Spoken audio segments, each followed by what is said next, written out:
dale la vuelta al virus, detengamos la infección. Quítate la paranoia y no difundas noticias falsas. Lávate las manos siempre y desinfecta constantemente. Todo lo que te acerques a la boca y verás que así a ti no te toca. Tápate con tu antebrazo el estornudo y el salivazo. Déjame que te salude haciendo ojitos muy de lejitos. Yo sé que has sido siempre mi colega, pero verás que así no te pega. Gobierno de México.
Hola, ¿qué tal amigos? Muy buenas noches, sean ustedes bienvenidos a una sesión más.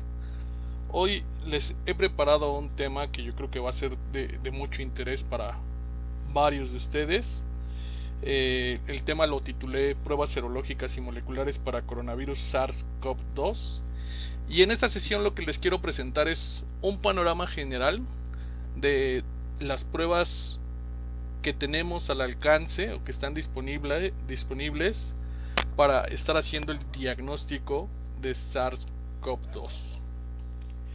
Bueno, quiero agradecerles a todos. Vamos a dar inicio a esta pequeña plática del día de hoy.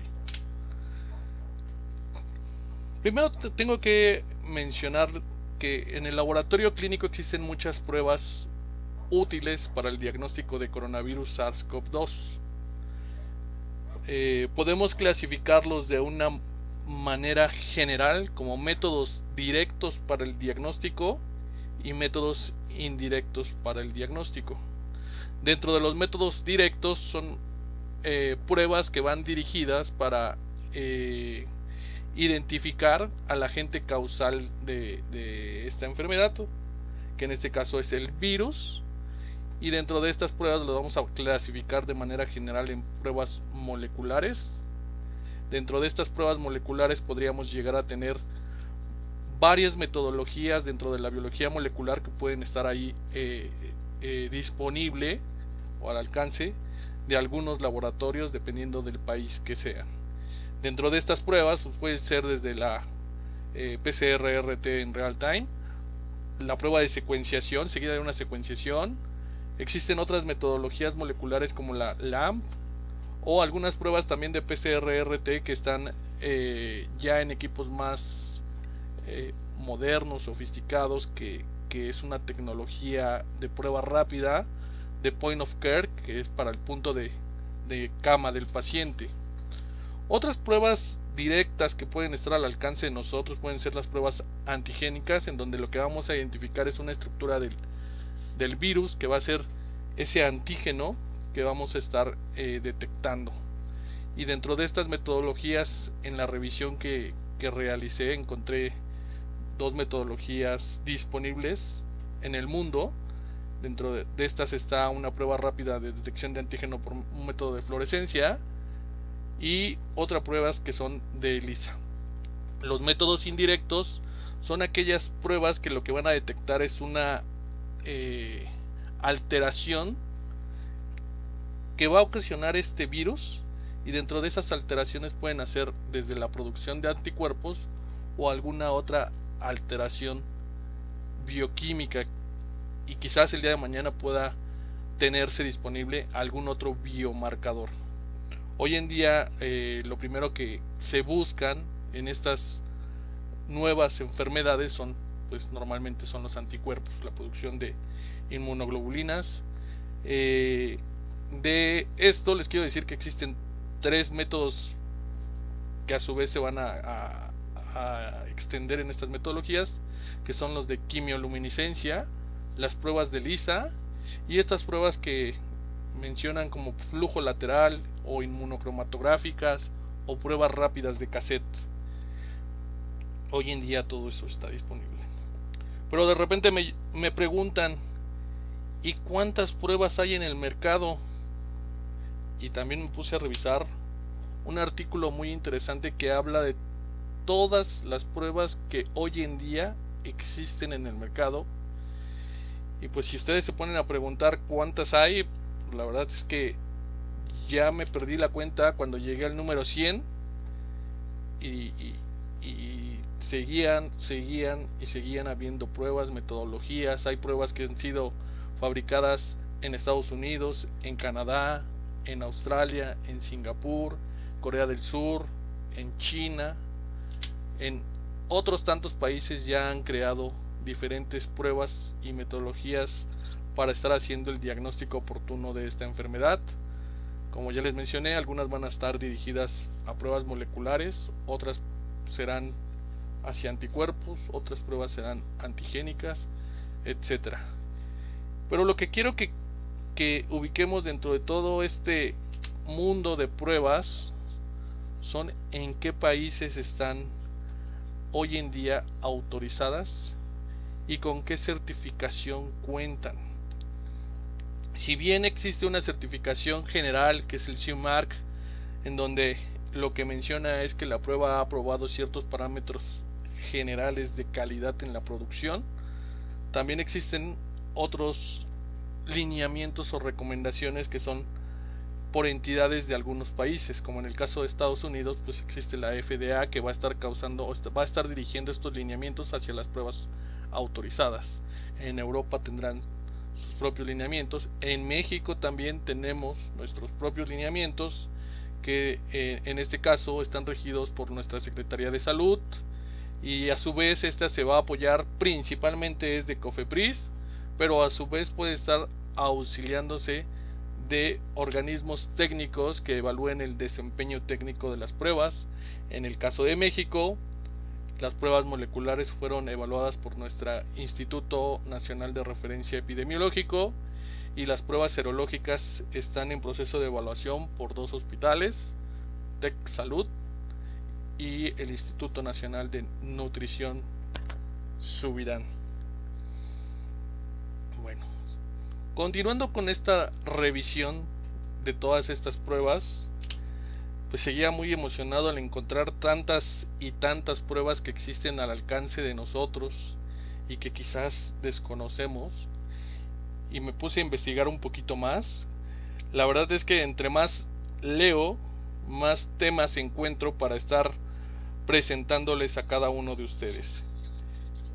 Y aquí lo que me encantó de este artículo, que es todas las técnicas desarrolladas para el diagnóstico de COVID-19, es que hacía una revisión de estas metodologías, desde esta transcriptasa inversa de la PCR en tiempo real, hasta otras pruebas que van a utilizar parte de este fundamento, como es el RT-LAMP, que es una transcripción inversa isotérmica mediada por un bucle de amplificación. La otra metodología molecular es el TMA, que es una amplificación mediada por transcripción. Los ensayos basados en CRISPR, hibridación de ácidos nucleicos mediante microarreglos, la secuenciación metagenómica basada en un amplicón, y seguían leyendo nuevas metodologías que muchas de ellas la verdad es que desconozco, pero que ya tenemos en el mercado, y muy probablemente muy pronto estarán en cada uno de los países al alcance de esto. Aquí voy a aprovechar para hacer algunos comerciales. Este este espacio no es patrocinado por ninguna casa comercial, pero lo que quiero mostrar a cada uno de ustedes es que en la pantalla superior izquierda vamos a tener los equipos que hoy en día están saliendo como equipos portátiles. iNote es uno de ellos, que es un equipo principalmente, en mi opinión, va dirigido hacia los hospitales, hacia donde quieren un resultado rápido y efectivo. Tenemos otro tipo de equipos portátiles como estos dos BioFire, que el día de mañana también ya van a estar disponibles ensayos para detectar SARS-CoV-2. El GeneXpert, que lo que tiene es un panel de virus respiratorios viral y que ya está autorizado también incluir dentro de ese panel de virus respiratorios viral SARS-CoV-2. Entonces es otra de las pruebas muy interesantes que trae una casa comercial. Pero también existen plataformas robustas en donde pueden hacer pruebas moleculares a gran escala. Principalmente algunas de estas marcas, no quiero sonar tan comercial, pero bueno, son estas como las que se ven en la parte central del lado derecho, que son equipos muy robustos, moleculares, que hacen PCR-RT. En el caso de mi país, México, lo que hoy en día tenemos disponible, o lo que hicimos aquellos grupos de laboratorios que hizo la transferencia metodológica de nuestro Instituto Nacional de Referencia Epidemiológica, y estandarizamos lo que fue el protocolo de Berlín, escrito allá en el hospital de Charité, no sé cómo se pronuncia bien. Pues tuvimos que implementar métodos en donde hacíamos o pruebas de 2 pasos. Pudieran haber laboratorios que tienen esta metodología y que todo lo tienen acoplado en una sola plataforma. En mi caso tenemos acoplado en 2 pasos. Una fase es la extracción del ARN, en donde podemos estarnos apoyando de equipos semiautomatizados, como lo que son estos equipos pequeñitos en la esquina inferior izquierda, que son los CUP, o equipos más automatizados como los Symphony, para hacer la extracción del ARN. Posteriormente sigue el proceso de la amplificación, y bueno, para esto necesitamos un rotor para llevar a cabo todo este proceso de la biología molecular y emitir un resultado mediante los genes dianas que tenga nuestro protocolo. En el caso del protocolo de Berlín, pues hay 3 genes diana, que ya habíamos platicado de eso la sesión pasada: el gen N, el gen E y el gen RDRP. Ese es el protocolo de Berlín. Eso es lo que hoy en día hacemos algunos laboratorios en México. Otros tendrán otra plataforma, es válida. Lo más importante aquí de mencionar es que debemos de conocer nuestros equipos, nuestra metodología, los genes dianas que estamos identificando y el alcance y limitaciones que tiene cada uno de estos. Dentro del alcance y limitaciones que deben de conocer es evaluar su límite de detección objetivo, evaluar si existe algún interferente que pueda estar realizando una reacción cruzada con algún otro virus, y evaluar que coincida todo este desempeño analítico, que es lo que nos dicen las casas comerciales. Y bueno, dentro de las pruebas serológicas tenemos la ELISA, las pruebas de flujo lateral, las pruebas de quimioluminiscencia y las pruebas de neutralización.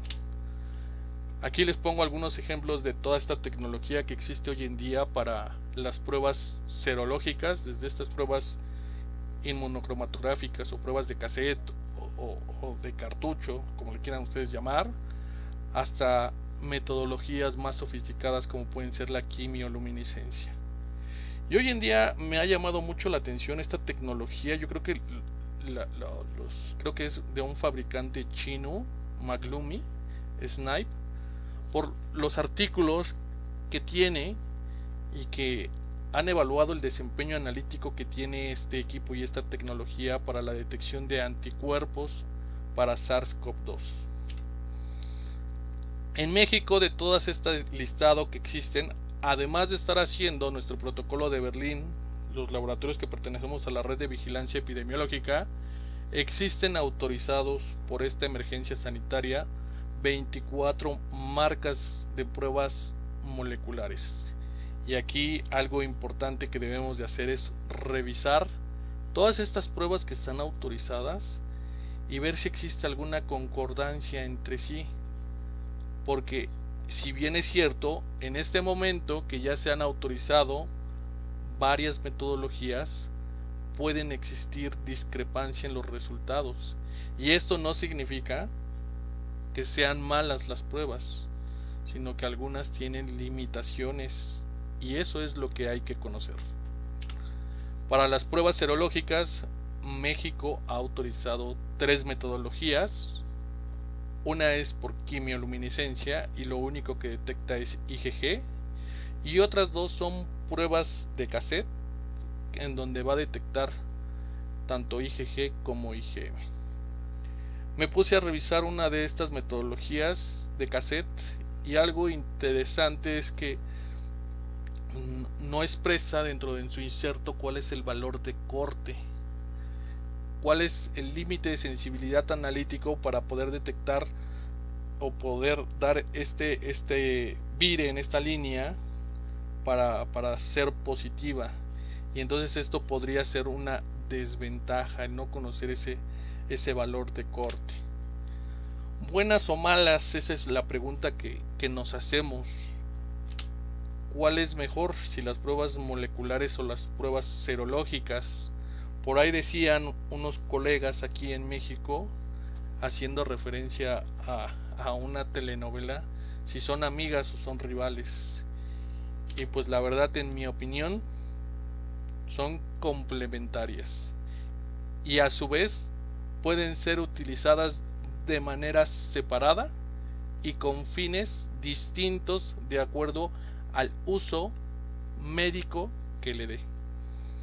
Y bueno, lo que quiero mostrar a continuación es cómo se comporta una infección de este nuevo virus, coronavirus SARS-CoV-2, en donde en función del tiempo la cantidad del virus va a ir aumentando durante este periodo de ventana hasta llegar a un punto máximo de esta replicación viral dentro de un individuo, llegar a esa fase de meseta y posteriormente declinar ese crecimiento viral. Algo que hay que ver en este gráfico también es la etapa de convalecencia, en donde la cantidad de virus ya va siendo mucho menor, y también hay que ver en qué días se van produciendo estos anticuerpos, siendo la IgM el anticuerpo que actúa en una fase temprana o en un estadio de fase aguda, y posteriormente lo que vendría siendo la IgG, que es un anticuerpo de memoria, y que aún no sabemos cuánto es la duración real que va a tener esta IgG en un individuo. Entonces eso aún estamos por conocer correctamente el tiempo de prevalencia que nos va, el tiempo no de prevalencia, el tiempo de inmunidad que nos va a otorgar este anticuerpo, esta inmunoglobulina IgG. Alcances y limitaciones, que esta es algo que siempre quiero dar en una plática, que conozcamos las metodologías que tenemos implementadas en el laboratorio y que podamos conocer esos alcances que pueden llegar a dar para el diagnóstico del médico o del paciente, mejor dicho, pero también que reconozcamos que todas las pruebas tienen ciertas limitaciones per se, y que estas limitaciones, una vez que las conozca, podría llegar a justificar el porqué de los resultados que emite el laboratorio. Y esto es un problema que hoy en día tenemos los profesionales del laboratorio. No nos ponemos a investigar estos alcances y estas limitaciones, y ante una queja de un médico porque el resultado pudiera llegar a ser incongruente, culpamos el reactivo, culpamos el laboratorio, culpamos el equipo, culpamos al analista, pero no nos documentamos correctamente de las tecnologías que tenemos. Y bueno, hablando de las pruebas moleculares, pues estas son muy útiles en un estadio temprano,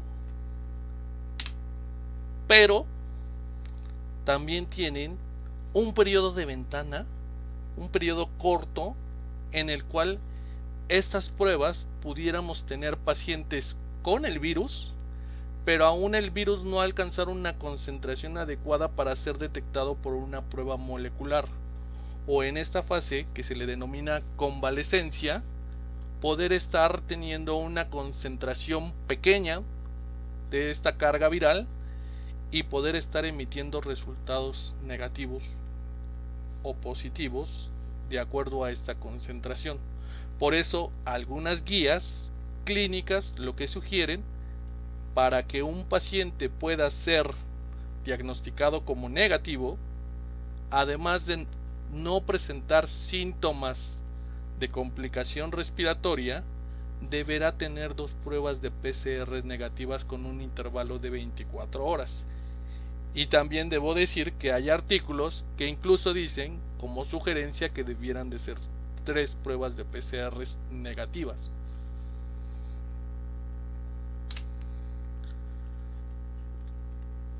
Dentro de las limitaciones de estas pruebas moleculares, quiero expresar que pueden tener limitaciones desde la fase preanalítica, que esto era lo que platicábamos la semana pasada.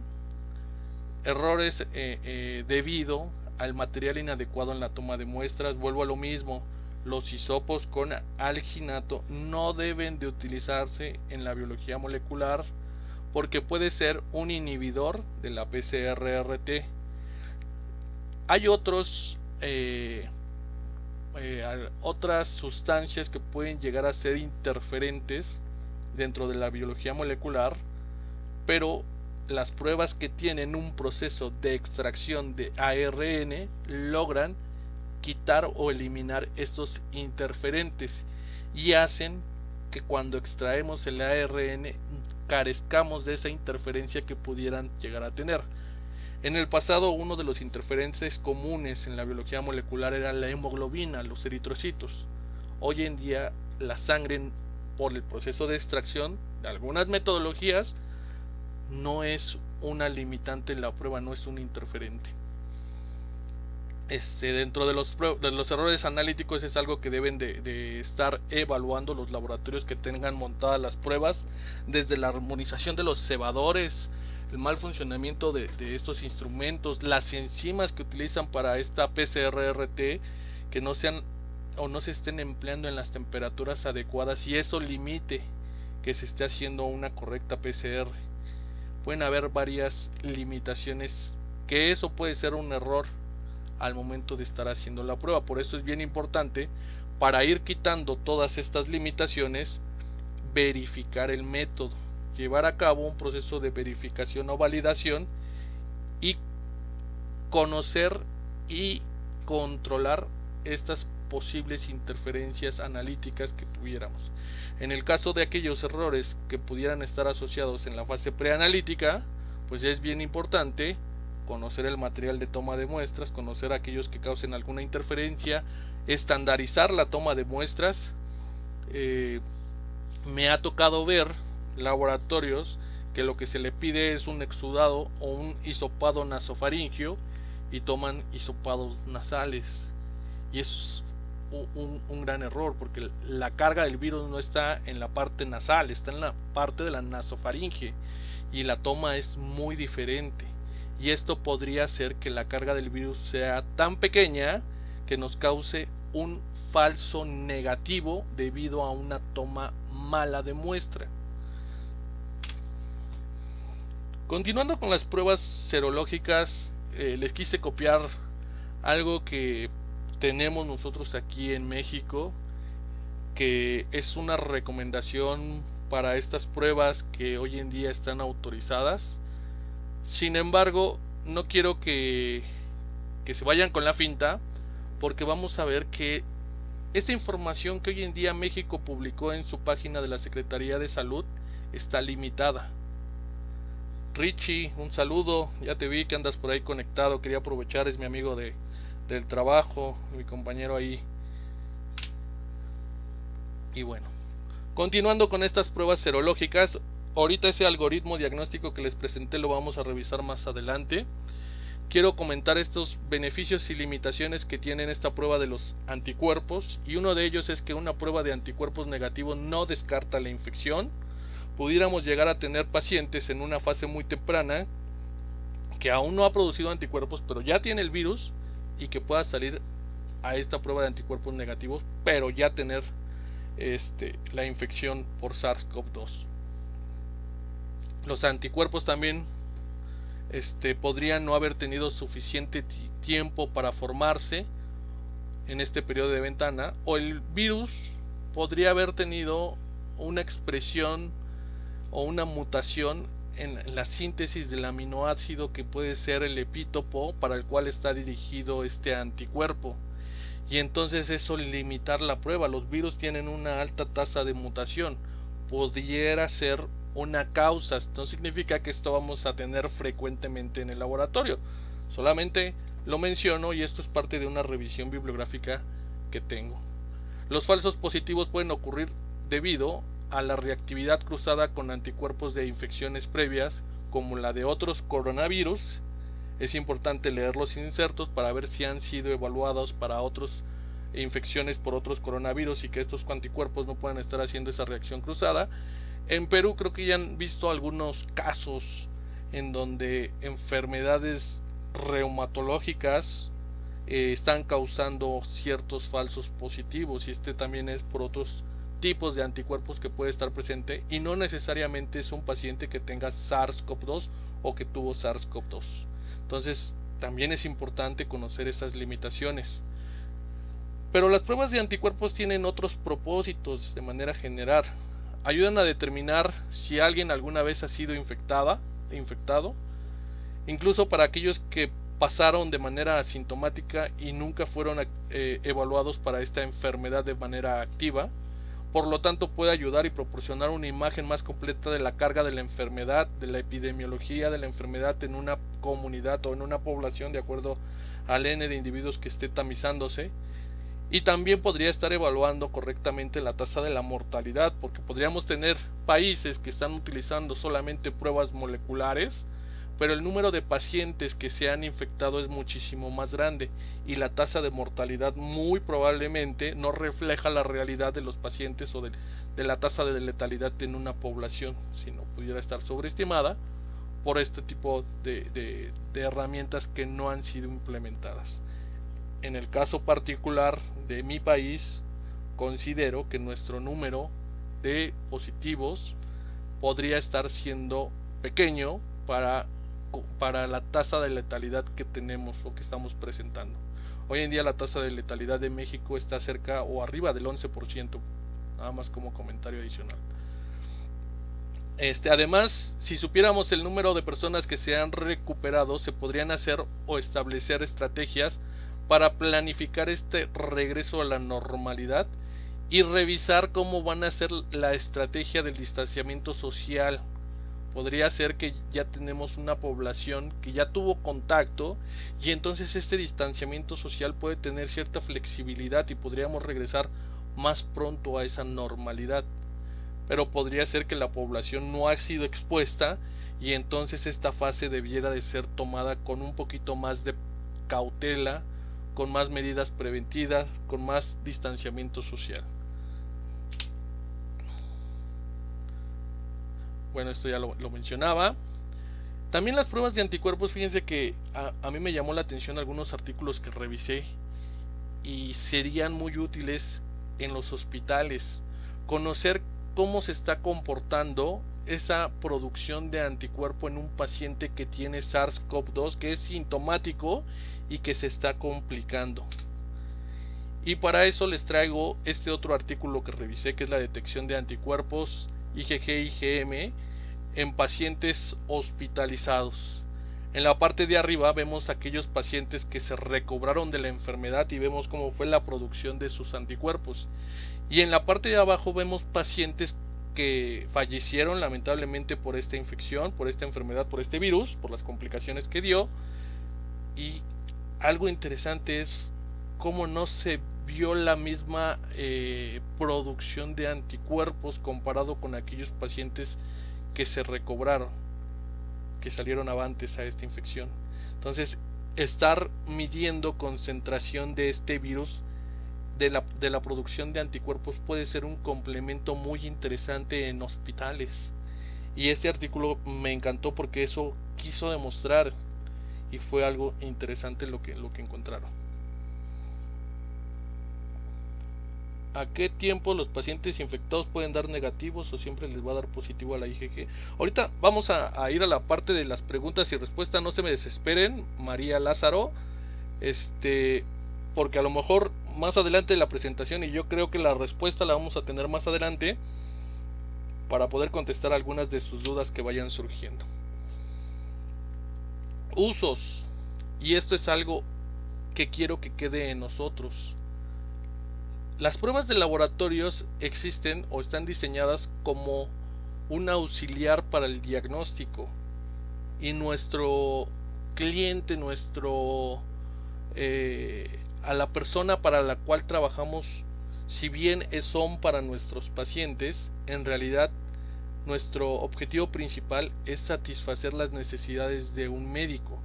El médico es quien va a interpretar los estudios auxiliares para el diagnóstico, pruebas de laboratorio o pruebas de imagen o de gabinete, etcétera. Entonces, eso es algo que debemos de recordar, porque muchas veces pensamos que una prueba de laboratorio está haciendo el diagnóstico, y el diagnóstico no se hace por solo una prueba de laboratorio.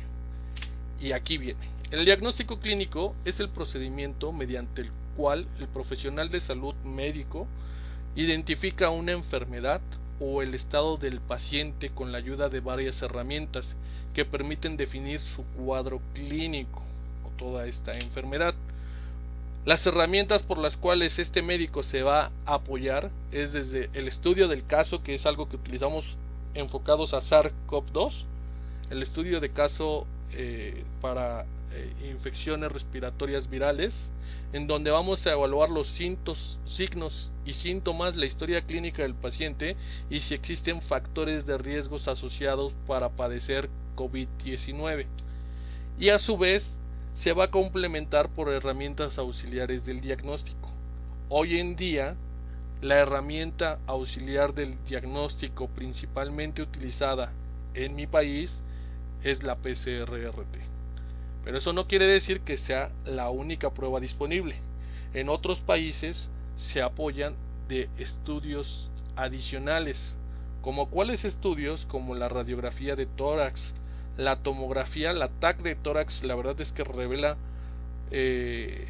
alteraciones pulmonares muy importantes y que pudieran ser evidentes de esta enfermedad COVID-19. Incluso algunos sugieren que la TAC de tórax debería de ser el gold estándar para el diagnóstico de COVID-19. Sin embargo, también esta prueba tendrá sus propias limitaciones y sus propios alcances para hacer este diagnóstico. Lo ideal es que sean complementos, que el médico, cuando tenga un paciente que tenga todos los signos y síntomas y los factores de riesgo asociados, se apoye por una prueba, llámese PCR, llámese TAC, llámese RX de tórax, llámese los anticuerpos, la prueba que tenga disponible en aquel momento, en ese momento. Pero pudiera ser que esta prueba dé negativa, pero si el estudio de caso y el paciente es un reflejo de COVID-19, el médico debería de establecer el diagnóstico por la condición clínica del paciente y repetir el análisis días posterior para confirmar o descartar la sospecha diagnóstica que le genera el cuadro del paciente. Y ahora bien, quiero mostrarles este cuadro, porque este es el verdadero cuadro que debiéramos de estar utilizando, en donde la prueba de PCR y las pruebas de anticuerpos se van a ver como complemento en el diagnóstico clínico. Y aquí vamos a ver todo este algoritmo, lo que me preguntaban. Ahorita también les voy a enseñar otros gráficos bien interesantes. La verdad es que cada vez que leía encontraba alguna otra cosa que quería mostrar. Y bueno, dentro de este algoritmo podríamos tener casos en donde la PCR es positiva, pero los anticuerpos aún dan negativo. Y aquí tal vez lo que tenemos es un paciente que está atravesando por un periodo de ventana y aún no ha tenido el tiempo suficiente para que produzca los anticuerpos. Podríamos llegar a tener en la opción B o en el caso 2, un paciente con una PCR positiva, una IgM positiva, pero una IgG negativa. Y aquí lo que pudiera estar representando es que es una etapa temprana o aguda de la infección. Entonces eso es lo que puede estar representando este algoritmo. En el caso 3 tenemos un paciente que sale la PCR positiva, IgM positiva, IgG positiva, y aquí lo que tenemos es una persona que está en una fase activa de la infección, en donde la concentración, la carga viral está en su máxima concentración, que ya tuvo tiempo suficiente para poder crear estos dos anticuerpos y la enfermedad está activa. Aquí es algo bien importante, que todo esto debe de estar correlacionado con el cuadro clínico del paciente. ¿Podríamos llegar a tener pacientes asintomáticos con este algoritmo? Sí, podríamos llegar a tener pacientes asintomáticos con este algoritmo, y es algo que pudiera llegar a pasar. Otro caso podríamos hacer en el caso 4, una PCR positiva, pero una IgM negativa y una IgG positiva, y en este probablemente ya estamos en una fase más crónica, más de la infección. O lo otro que pudiera estar significando es que el paciente tiene una reinfección, y entonces ya tuvo una infección previa, produjo los anticuerpos de memoria, pero volvió a presentar otra infección por SARS-CoV-2. El hecho de que tengamos inmunidad no significa que ya no nos va a dar coronavirus, o que ya el SARS-CoV-2 no nos va a atacar. Podríamos llegar a tener una reinfección, y entonces este otro caso podría ser un ejemplo de esto. Podríamos tener el caso 5, una PCR negativa, una IgM positiva y una IgG negativa, y en este caso podría ser que la PCR esté presentando un falso negativo, y que muy probablemente este paciente es un paciente con una infección en un periodo temprano, agudo, o podría ser que la prueba IgM está causando un falso positivo, y que este paciente no está enfermo, ni ha tenido la infección ni la enfermedad ni nada, sino que nuestro anticuerpo IgM dio un falso positivo. Y entonces aquí lo que hay que estar revisando es la correlación clínica. Si es necesario repetir el estudio para descartarlo, tendríamos que volver a repetir. Quizás más adelante se establezcan lineamientos o sugerencias en donde digan que ante esta presentación, en donde tenemos la ligera sospecha de alguna de estas limitaciones de un falso positivo de la prueba, se sugiera repetir el análisis con otra metodología para descartar ese falso positivo. Podría ser que el día de mañana tengamos esa alternativa. Hoy en día se tiene establecido un algoritmo muy similar en México en el caso del HIV. Cuando nuestra prueba de anticuerpos salen positivas, lo que hacemos es repetir el análisis con una metodología diferente para confirmar, y posterior a que salen positivas con dos pruebas de anticuerpos distintas, lo que se hace es una prueba más de una metodología superior. Ahorita se me fue el nombre de cómo se le llama esto, y entonces se confirma con una prueba confirmatoria. Y bueno, veamos el siguiente caso: una PCR negativa, una IgM negativa y una IgG positiva. Este es un paciente que en el pasado tuvo una infección y que hoy en día se ha recobrado y tiene anticuerpos de memoria. Pero también podríamos llegar a tener pacientes que están causando un falso positivo y que ni siquiera tuvieron la infección, y muy probablemente este tipo de pacientes el día de mañana se hace esta prueba en otro lado y va a salir negativa, si fuera la causa un falso positivo. Entonces esta también es otra de las alternativas que pudiéramos llegar a tener en estos casos.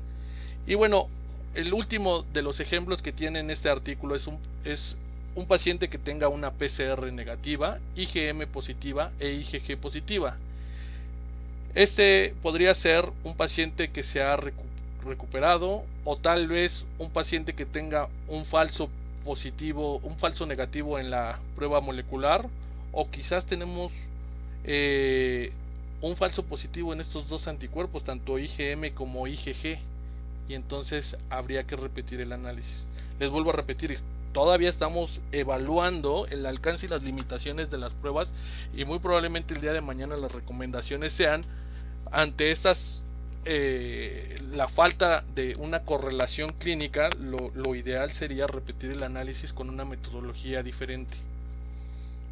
Continuamos. Bueno, pues ya habíamos visto. Y hablando de hace ratito, preguntaba María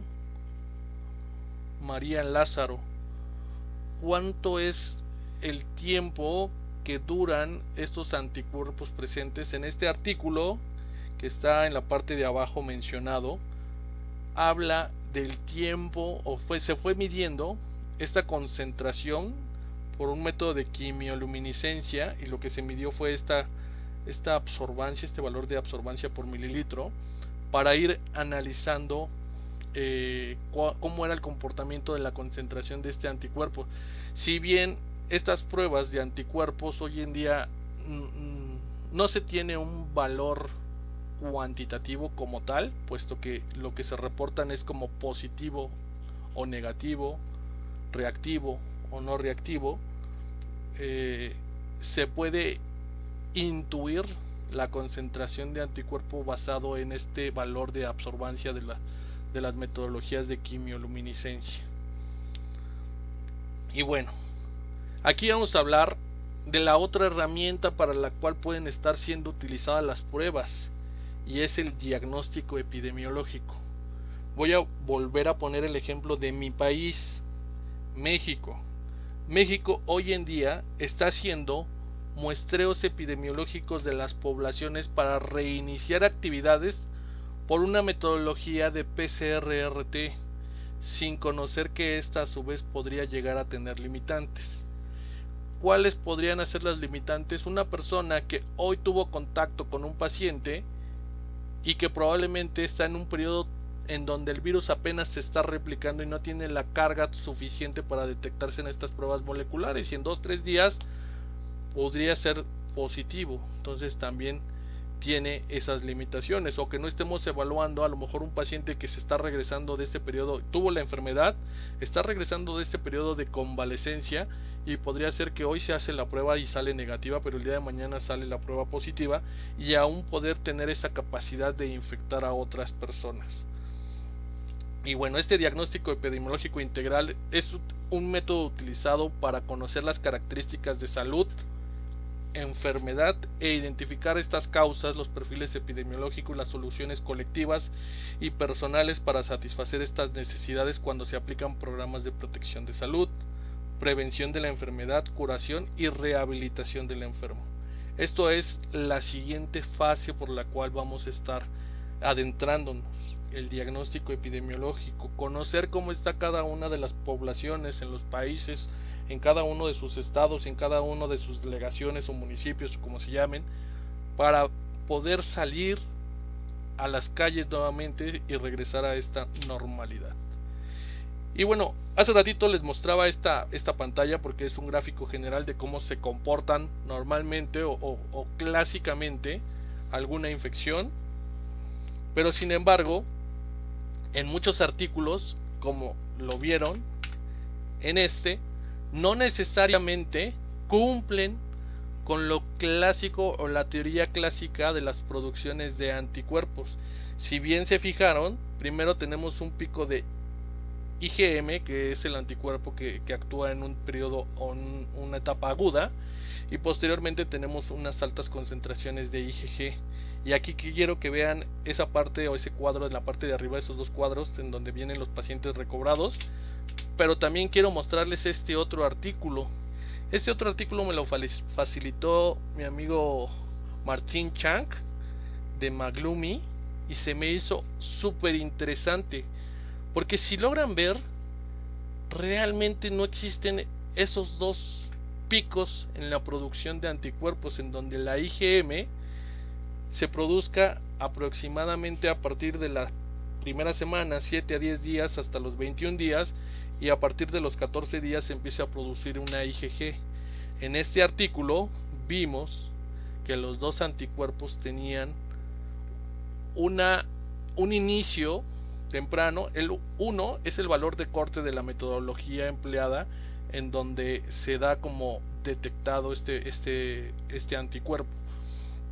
Entonces ahí veíamos que muy probablemente estos dos podrían estar presentes en la misma etapa temprana de 7 a 11 días y posteriormente tener una elevación de lo que es la IgG. Vamos a otro artículo que también se me hizo bien interesante, que es una revisión de la detección de IgM e IgG en pacientes con esta enfermedad de coronavirus, y muestra algo muy similar, que en un inicio esta producción de anticuerpos puede ser muy similar tanto para IgM como IgG, y posteriormente tenemos, después de los 12 días, picos de concentración de IgG. Entonces, ¿esto por qué podría ser algo interesante o relevante?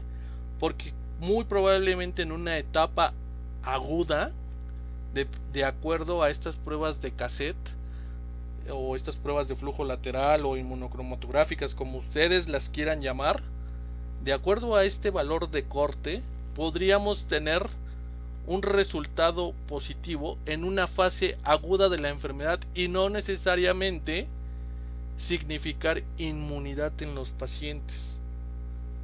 Y eso es algo que están reflejando algunos de los artículos. Aquí lo que se evaluó fue en un hospital y clasificaron a los enfermos como aquellos que se complicaron, críticos, aquellos que desarrollaron la enfermedad COVID-19 de una forma moderada, y aquellos que fueron de una forma más severa. Y entonces lo que quiero que vean son esas concentraciones de estos dos anticuerpos IgM y IgG, y que nunca vemos esos grandes picos que son los que demuestran en una fase temprana o aguda de IgM. Entonces eso es algo bien interesante que estuve revisando en los artículos. Conclusión: todas las pruebas comerciales, tanto moleculares como antigénicas como serológicas, de cualquier metodología, pasan por un desarrollo.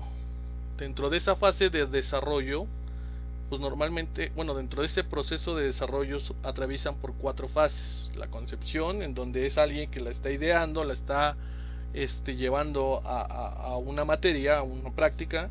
Posteriormente viene un desarrollo con pruebas clínicas. Después siguen otra fase 3, en donde hacen estudios de cortes, y ya al final viene un proceso de comercialización.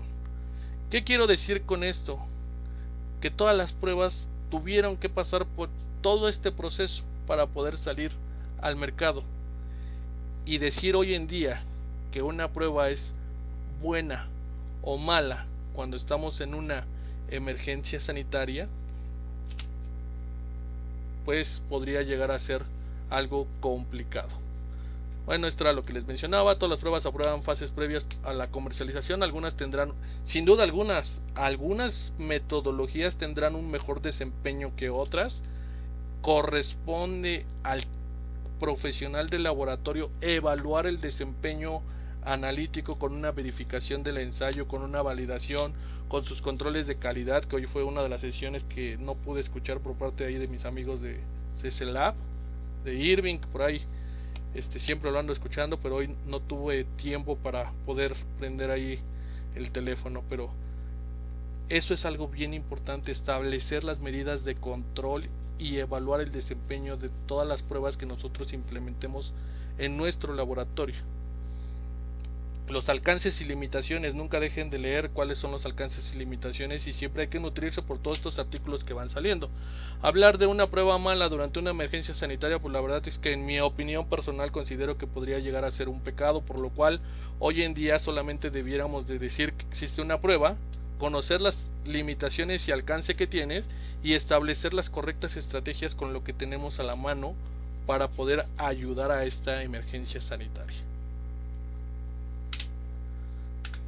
Bueno, ahora sí pasemos un poquito a las preguntas y respuestas. Me voy a regresar al inicio de sus comentarios que aquí me hicieron.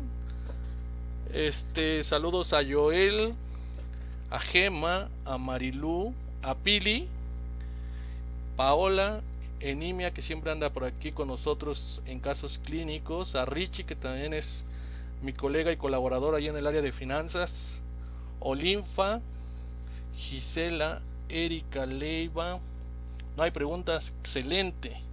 Sofía, Lidia, Lalo, buenas noches. Qué bueno que México ya puede hacer pruebas rápidas. Pues no quisiera atacar a mi país, pero la verdad es que yo lo he comentado y pienso que nos dieron a tole con el dedo. Las 3 pruebas serológicas autorizadas en mi país, no sé si fuera del mercado negro, que es como muchos laboratorios hoy las consiguieron con pruebas que carecían de un registro sanitario, pues aquellos laboratorios que nos regimos correctamente, pues la verdad es que no están todavía disponible. Entonces esas 3 metodologías yo las he buscado y la verdad es que lo que me han comentado algunos de los proveedores es que va a tardar mínimo de 2 a 3 semanas para realizarlas, para estar aquí en México. ¿A los cuántos días es recomendable hacerse esas pruebas serológicas? Pues ya vimos que según la teoría dice que la IgM a partir de entre 7 y 10 días empieza a dar positivo, y la IgG dice que a partir del 14 días. Entonces esos serían los días basados en la teoría. Al inicio de los síntomas, fiebre, tos y cansancio, yo creo que le estás contestando, Cristian, a Janet. Las pruebas serológicas pueden llegar a ser un buen complemento para el médico si un paciente tiene toda la sintomatología. Quizás no sería la primera prueba de elección para el diagnóstico. La primera prueba de elección para el diagnóstico debiera de ser la PCR y la tomografía, pero si ya han pasado algunos días, pues indudablemente conocer cómo va la producción de anticuerpos va a ser una herramienta para los médicos. Janet, muchas gracias. María Lázaro, ¿a qué tiempo los pacientes infectados pueden dar negativos? ¿Pueden dar negativos o siempre les va a dar positivo a la IgG? Como les mencioné, realmente no existe alguien que hoy en día tenga el tiempo que va a durar esta inmunidad por IgG. Todavía eso es una incógnita, no sabemos cuánto va a durar esa producción de IgG. Si tú tienes casos en donde la IgG salió positiva y al otro día o a la semana siguiente un paciente salió negativa, muy probablemente sea un falso positivo de la IgG al principio, y lo que debiéramos de estar haciendo es seguir repitiendo ese estudio para ver si en realidad no fue un falso positivo en la primera vez o quizás un falso negativo en la segunda vez que se la realizó. Importantísimo hacer una correlación clínica. Si el paciente estuvo enfermo, se le diagnosticó COVID, tuvo confirmatoria por PCR y por tomografía y estuvo hospitalizado, pues indudablemente tendría que tener la presencia de IgG como memoria, y entonces dudaría del resultado negativo que pudiera llegar a presentar. Excelente información, muchas gracias, Sandra. Los casos asintomáticos harían difícil diagnósticos por signos clínicos. Pues eso es evidente, que los casos asintomáticos es el grave problema de hoy en día, que con esta pandemia, esta crisis sanitaria, la Organización Mundial de la Salud, la OPS, y todos los lineamientos que conozcan tanto de sus países, el diagnóstico molecular o el diagnóstico que tienen implementado principalmente fue dirigido hacia personas con características clínicas de enfermedad pulmonar o con factores de riesgos asociados. Estas pruebas en un principio no han sido recomendadas para los pacientes asintomáticos. Sin embargo, nuestro temor a padecer esta enfermedad nos ha hecho a muchas personas que se estén haciendo estas pruebas moleculares, y cuando estén las pruebas serológicas también se las van a hacer masivamente por este temor a padecer COVID-19. Pero realmente no estarían tan diseñadas para los pacientes asintomáticos. Aquí cabe la excepción que en el caso del diagnóstico epidemiológico, sin duda se va a hacer masivamente pacientes asintomáticos y sintomáticos para conocer o con fines epidemiológicos. A una compañera le salió esta semana PCR negativa, pero la IgM positiva, pues ahí habría que evaluar. Ya les di los algoritmos, les voy a dejar la plática en el grupo por si desean compartirla. la puedan estar compartiendo a más personas y pudiéramos llegar a platicar un poco más de esto. He tratado de conseguir las pruebas serológicas en placa y me dicen que todavía no las tienen. ¿En dónde las puedo conseguir? Que estén avalados por Cofepris, INDRE, Nutrición. Yo también las he intentado conseguir y la información que yo tengo al respecto es que van a tardar de 2 a 3 semanas en estar en México. Las pruebas que hoy en día estén, la verdad es que son piratas, son las que llegaron sin tener el registro sanitario. Y hay muchos laboratorios que podrían llegar a tenerlas. La verdad es que si quieres actuar como debe de ser la ley, tendrás que esperar de 2 a 3 semanas. Muy probablemente la que tiene solamente IgG y es por quimioluminiscencia la tenga un poquito antes. En opinión, yo siento que la IgG o el tamizar con la IgG solamente pues podría ser algo limitado. Mi recomendación sería utilizar tanto IgG como IgM. Madre con COVID positivo y el recién nacido puede tener anticuerpos IgG e IgM positivo. Híjoles, no sé, hasta que hagamos estudios podremos ver si existe cierta inmunidad que esté pasando la madre hacia un feto. Muy probablemente alguno de estos anticuerpos sí pueda atravesar por el pequeño tamaño la barrera transplacentaria y poder conseguir esta protección para COVID. Pero pues hoy en día no tendría un respaldo científico para poder contestar esa pregunta. ¿Y qué porcentaje de error tienen aproximadamente las pruebas serológicas rápidas en placas? Ouch. La respuesta es no lo sé. Me puse a leer una de estas pruebas y la verdad es que me causaba mucho temor las que se han utilizado en México, estas pruebas de flujo lateral, porque en su país ha sido un poquito polémico la exportación de estas dos marcas autorizadas como pruebas rápidas o de cassette, y hoy en día solamente una de esas pruebas está utilizada en otro país, que es en Brasil, pero no hay muchas referencias. Conseguí, gracias a uno de mis colegas químicos, el inserto de una de estas pruebas y tampoco hablaba del punto de corte. Entonces, híjoles, yo la verdad es que a las pruebas de cassette, en mi opinión, no les tengo mucha confianza. Si está a tu alcance establecer una metodología por quimioluminiscencia, pues probablemente sea lo mejor, pero ahora sí que es trabajar con lo que tenemos al alcance. Si hoy en día solamente tienes al alcance las pruebas de placa, pues lo más importante va a ser hacer una correlación clínica. No me preocupan tanto los pacientes asintomáticos, sino me preocupan los pacientes que están complicándose y que están hospitalizados, y que a esos pacientes no les estamos dando los correctos diagnósticos. Esos serían los más preocupantes. Hola, gracias, saludos químicos, saludos Gus, saludos hasta Arequipa en Perú, Pepe, Sofía, mi amigo Wilmer, mi hermano Wilmer, que ya anda ahí, te anda buscando una amiga, Wilmer. Saludos a Elba de Perú. A su perspectiva, es recomendable el uso de pruebas de cassette para la detección COVID-19. Saludos desde El Salvador. Aquí solo hacemos las pruebas por biología molecular, las muestras es hisopado nasofaringio. Aquí algo interesante, José, es que las recomendaciones de la Organización Mundial de la Salud, la OPS, y en el caso de mi país, la Secretaría de Salud, para las pruebas moleculares no solamente se recomienda el hisopado nasofaringio, sino se recomienda el nasofaringio más el faringio o orofaringio, como le quieran llamar, los dos hisopados en el mismo medio de transporte viral.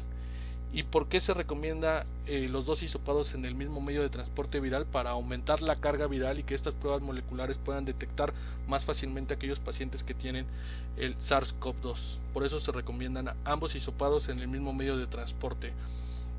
Sobre las pruebas de cassette, fíjate que platicaba con unos colegas de Perú. Me encanta Perú, son unos grandes amigos, y lo he dicho más de una vez. Basado en las estadísticas que ellos están arrojando, yo creo que ellos dieron, en mi opinión, lo vuelvo a decir, una clase de epidemiología basada en un estado del arte. ¿Y a qué me refiero con esto? Me refiero a que ellos conocieron desde un principio sus limitaciones moleculares. Ellos identificaron que no tenían suficientes laboratorios moleculares establecidos en el Perú, y que poner todas las monedas a las pruebas moleculares, les iba a causar un problema más grande, que iban a haber un número de muertos muy grandes y que eso les iba a complicar su sistema de salud. ¿Y qué hicieron? Agarraron o complementaron su estrategia con estas pruebas de flujo lateral. Pero ¿qué es lo más interesante? Es que no solamente implementaron un tamizaje con pruebas serológicas. Hoy en día creo que la mitad o el 55-60% de la población que han sido diagnosticadas como prueba o confirmadas con SARS-CoV-2 han sido por pruebas serológicas, y otro porcentaje ha sido diagnosticadas por pruebas moleculares. Aquellos pacientes que se han complicado y han desarrollado la enfermedad de COVID-19 se han hecho pruebas confirmatorias con molecular. Entonces es algo bien interesante porque ya tienen un tamizaje previo que les hizo tener un mayor alcance. Y si revisamos su tasa de mortalidad, pues la verdad es que a mí en lo personal me ha sorprendido bastante el conocer su tasa de letalidad que tiene hoy en día Perú. Comparo siempre con México y pues la verdad es que creo que la estrategia quizás no fue lo mejor, pero hicieron lo mejor con lo que tenían alcance. Una vez le cuestioné a uno de mis amigos de allá de Perú, Roberto Céspedes, un abrazo amigo, sobre qué pruebas o qué validación le hicieron al reactivo que implementaron allá en Perú, y me dijo: ninguna. Estábamos en una emergencia sanitaria y no tuvimos ni siquiera tiempo de decidir entre 2, 3, 4 diferentes metodologías que tuviéramos a la mano. Agarramos lo que teníamos disponible en ese momento, o eso fue la estrategia de su sistema de salud de Perú, y con lo que pudieron conseguir empezamos a establecer la estrategia. Y hoy en día pues los números hablan por sí mismos, ¿no? Entonces yo creo que podrían ser útiles. Lo más importante aquí es establecer la correcta estrategia de salud para prevenir a estos pacientes que tengan SARS-CoV-2, estar haciendo estudios de casos en donde podamos estar evaluando el estado clínico, la condición clínica, los signos y síntomas del paciente y los factores de riesgos asociados. Gracias, José, un abrazo. Vicky, un abrazo. ¿Cómo anda Bibis Junior? ¿Por qué podría darse un falso positivo? Pues aún se están estudiando todas estas causas de falsos positivos. Les comentaba que en Perú algo que han visto interesante, no sé si ya lo han publicado o si solamente me lo comentó por allá uno de mis grandes amigos, que en algunas pacientes reumatológicos con esta enfermedad autoinmune de reumatitis, pues han visto que salen positivos los anticuerpos, pero al estar viendo el tiempo de evolución, pues no desarrollan la enfermedad y de repente dan resultado negativo. Entonces como que les causa mucha duda, mucha inquietud encontrar esa correlación de pacientes positivos con enfermedades reumatológicas. Entonces esa podría ser una explicación, pero podrían haber varias. Hoy en día no tengo acceso a mucha información. México carece de un antecedente importante de pruebas serológicas utilizadas para poder dar algo. Sería cuestión de revisar artículos. De hecho, en mi última diapositiva es eso que quiero plantear. ¿Cuál será nuestra siguiente sesión? ¿Qué tan recomendable es muestrear a todo el personal de un hospital? Muy recomendable. Establecer una estrategia en control de infecciones de los hospitales para prevenir que el personal de salud siga enfermándose por COVID-19. En México hoy en día nuestros números reflejan que 1 de cada 5 personas que tiene COVID-19 es un profesional de la salud. Si estableciéramos una estrategia para hacer un muestreo, pues yo creo que podríamos prevenir muchas de estas pacientes que se han complicado y que han fallecido por esta enfermedad, que son profesionales de la salud, que salen todos los días a luchar por la población y a combatir este virus. Pues, ojalá y estableciéramos por ahí alguna estrategia para estar muestreando a nuestros profesionales de la salud. ¿Cómo saber que es un falso negativo por mala toma de muestras? Pues evaluando las condiciones clínicas del paciente. Tenía un caso bien interesante que se me presentó aquí, en donde me hablaron y me dijeron, es que tengo un paciente que está en la terapia intensiva y te mandé la prueba y te sale negativo. ¿Cómo es posible que tú estés arrojando un resultado negativo si yo tengo un paciente con todas las alteraciones clínicas, la saturación, la biometría, la interleucina, el dímero D, la trombosis, etcétera, y la prueba molecular te salga negativa? Y me decía, hasta el paciente está intubado. Cuando me dijo que estaba intubado el paciente, me había mandado 2 hisopados, uno nasofaringio y uno orofaringio. Pues fue cuando volteé a ver y le dije, oye, a ver, espérame tantito, ¿cómo fue que a un paciente que estaba intubado pudiste tomarle hisopado nasofaringio e hisopado orofaringio? Si está intubado, eso es pues prácticamente imposible. Para mí no creo que hayas hecho una buena toma. Y le pregunté y le cuestionaba, ¿cómo hiciste tu hisopado nasofaringio? Y me decía, no, pues apenas lo que pudo entrar el hisopo.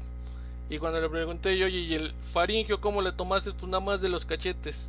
Entonces, hasta que yo empecé a cuestionar el cómo había hecho el procedimiento, me di cuenta que el problema no era la prueba, sino era una mala toma de muestras, que por la mala toma de muestras dio un resultado falso negativo. Y algo aquí bien interesante, también lo platicaba con el químico Daniel Naranjo allá en Michoacán, es que creemos saber tomar hisopados nasofaringios y orofaringios, pero si un día se ponen a evaluar en sus laboratorios si están tomando correctamente ambos hisopados, descubrirán que muy probablemente tengamos personal que está colocado en esa actividad y que no está tomando correctamente las muestras. Y ese compromiso es por parte de nosotros, los que somos los especialistas, de capacitar a nuestros colegas y compañeros para la correcta toma de la muestra. Y si llegáramos a tener, como el caso que les mencionaba, un paciente que tiene ya en terapia intensiva, intubado y todo eso, pues muy probablemente ahí la recomendación no son los hisopados nasofaringios y orofaringios conjuntos para evaluar el pronóstico del paciente, sino lo que sería recomendable es una muestra de vías respiratorias bajas, remitir una muestra de vías respiratorias bajas, un lavado bronquial alveolar quizás o un aspirado podría ser la sugerencia en lugar de intentar tomar mal una muestra. Excelente información, María, gracias, espero les haya gustado. En Perú el uso de las pruebas rápidas ayudó a determinar a los asintomáticos quiénes eran los que más contagiaban. Tenemos como 140,000 infectados. Yo creo que en México va a ayudar a determinar verdaderamente la cantidad de infectados que hay. Saludos. Pues a lo mejor, bueno, no sé si podría ser una gran herramienta para identificar a más personas que estén infectadas y a evaluar, pero lo más importante es que vamos a tener un poquito más real el número de pacientes que están o que han cursado con esta enfermedad, y muy probablemente ahí veamos que no tenemos 70, y creo que hoy nos quedamos como en 77,000 pacientes positivos confirmados. Muy probablemente tenemos 140,000 y nuestra tasa de letalidad debe andar en un 6%, pero como hoy en día hemos puesto todas las monedas a las pruebas moleculares, eso ha limitado un mayor alcance para tamizar a la población. Estamos hablando que en México tenemos 123, 125 millones de mexicanos como población. Entonces yo creo que el número que hoy arrojamos pues se ve crítico, pero muy probablemente es por el alcance que tenemos con estas pruebas moleculares. Hola, tengo colegas que se realizaron pruebas rápidas de 10, 8 salieron positivo y con la confirmación PCR solo 2. Pues habría que ver cómo salieron los anticuerpos. Ahí les compartí el algoritmo, se los dejo ahí. Este algoritmo está bien bonito, bien interesante. Yo cuando lo estaba leyendo el artículo, igual si tengo tiempo al ratito les comparto el artículo para que lo vean y puedan estar ahí pues recobrando más conocimiento sobre esta enfermedad. Es algo pues bien importante, porque hoy leemos un artículo, nos hacemos una idea y el día de mañana ya está saliendo algo muy diferente que nos rompe nuestro conocimiento que vamos deformando o formando. Monse Torres: ¿puede una persona no generar IgG así como IgM altos sabiendo que vive con un paciente COVID positivo declarado hace un mes? ¿Puede dar una persona IgM altos?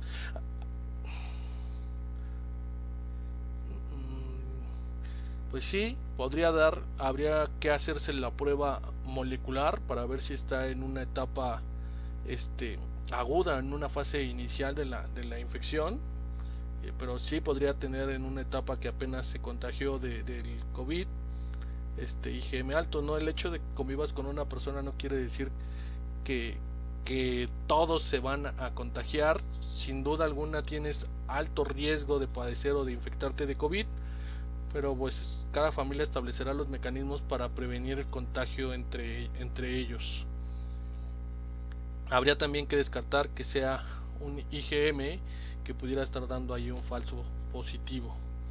IgM, IgG positivos, PCR negativos, pues ya aquí dentro del algoritmo, aquí veíamos que es un paciente que quizás se recobró de este estado de la infección, o muy probablemente pudiera ser una PCR que presentó un falso negativo, o muy probablemente pudiera ser un falso positivo para ambos anticuerpos. En caso de un paciente con IgM, IgG positivo, ¿es necesario hacer la prueba molecular? Pues por sí mismas te está diciendo que con los puros anticuerpos te está diciendo que estamos en una etapa activa de la infección de SARS-CoV-2.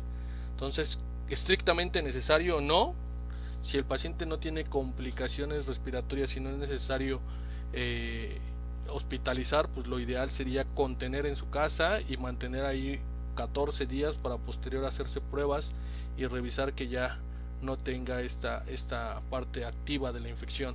Además, una de las pruebas autorizadas de las rápidas ocupa un lector, quizás esas había una como tipo fluorescencia. China acaba de mostrarse a 6 millones de personas en grupos de 10 en una sola prueba, y aquellas que daban positivos, esa pregunta no la entendí.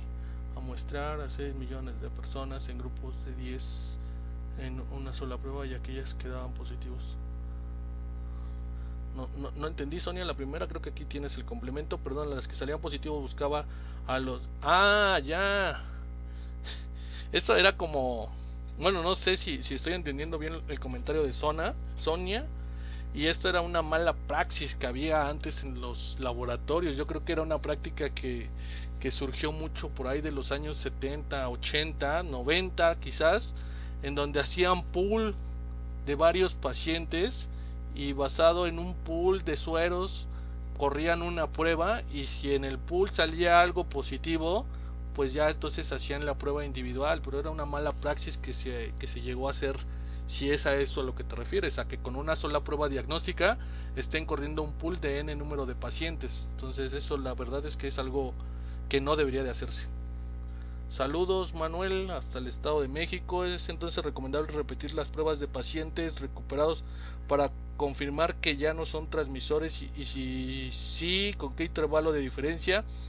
Pues algunos de las guías también se las voy a buscar. Lo que recomiendan son 2 pruebas de PCR una vez que el paciente ya es asintomático y después de haber transcurrido 14 días.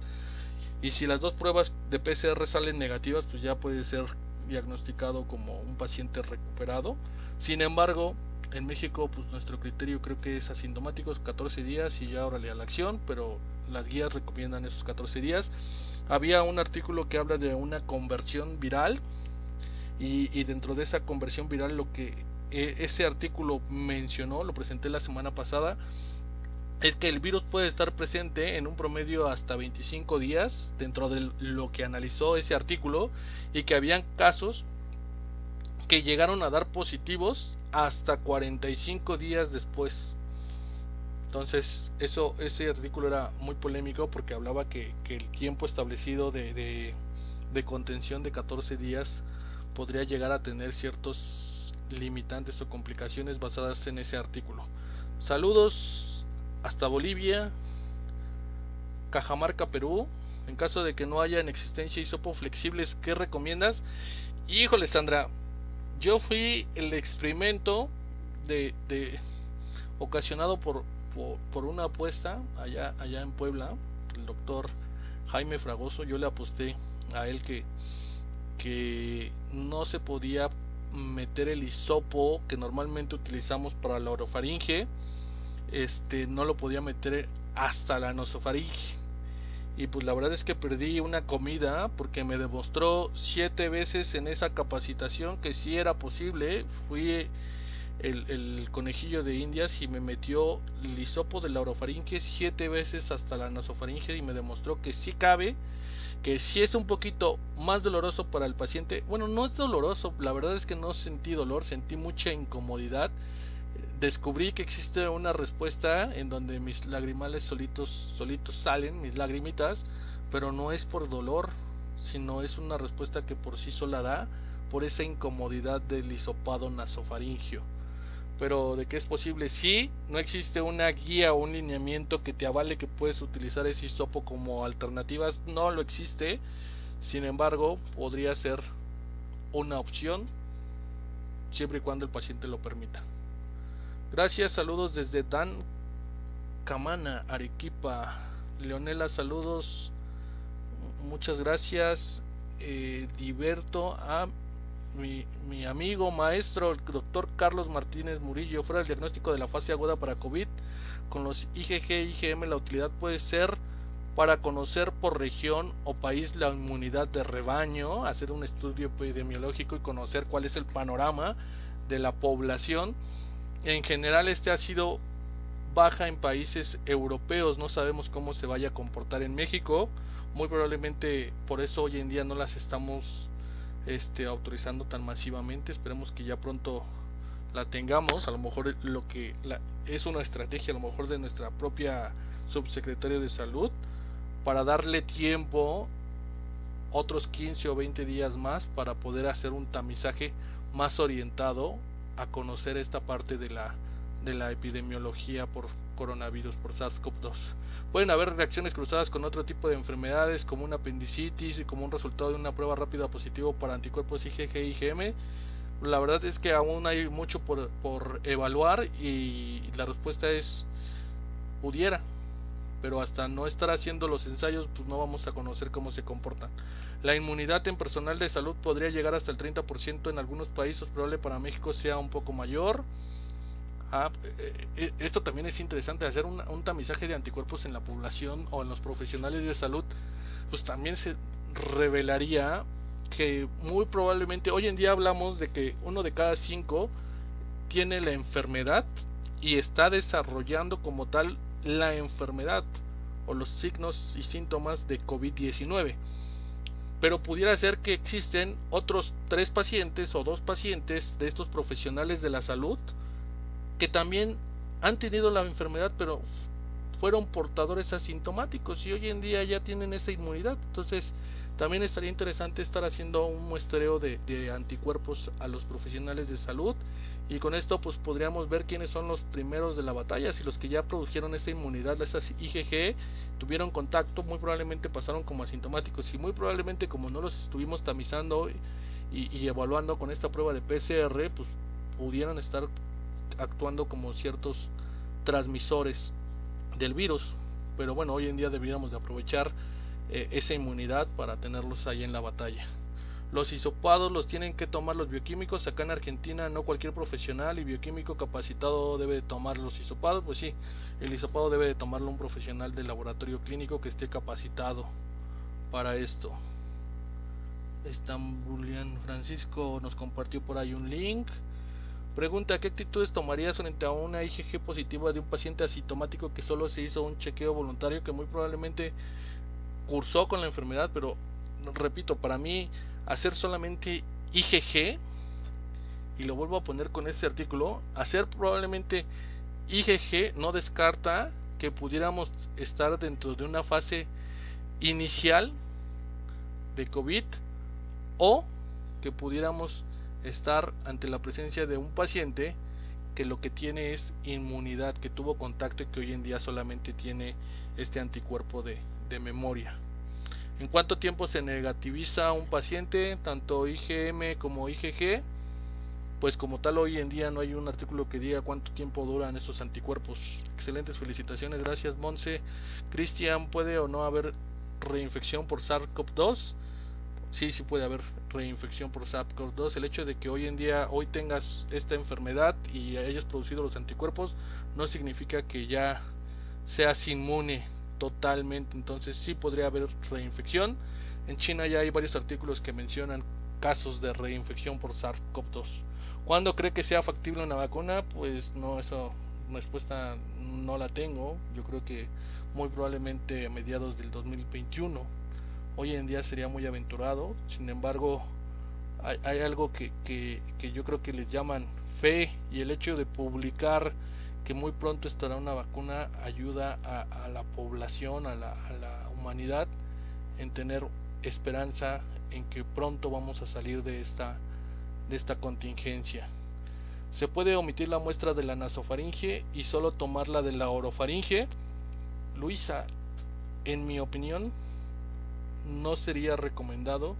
Si bien existen artículos donde demuestran que hay carga viral tanto en la orofaringe como en la nasofaringe, como en las heces, como en el líquido seminal, como en algunos otros tipos de muestras, el propósito desde que se establecieron los protocolos fue tomar un doble hisopado para aumentar la carga viral y favorecer el diagnóstico oportuno.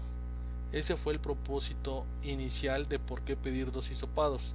Si en sus laboratorios establecen como una estrategia el solo utilizar un solo hisopado, pues ojalá y lo establezcan solamente para pacientes asintomáticos. Porque si lo establecen para pacientes sintomáticos, yo creo que o con inicios de un cuadro clínico, yo creo que eso podría ser un problema el día de mañana. Entonces, mi recomendación o mi opinión personal es no. Lo ideal son 2 hisopados, el nasofaringio y el orofaringio, en el mismo medio de transporte. Bueno, pues muy bien, creo que ya terminamos, ya nos cansamos, platicamos un buen rato de esto, de las pruebas útiles para el diagnóstico. Y bueno, estos serían algunos de los 2 temas sugeridos para la próxima semana. Esperemos poder estar aquí con ustedes.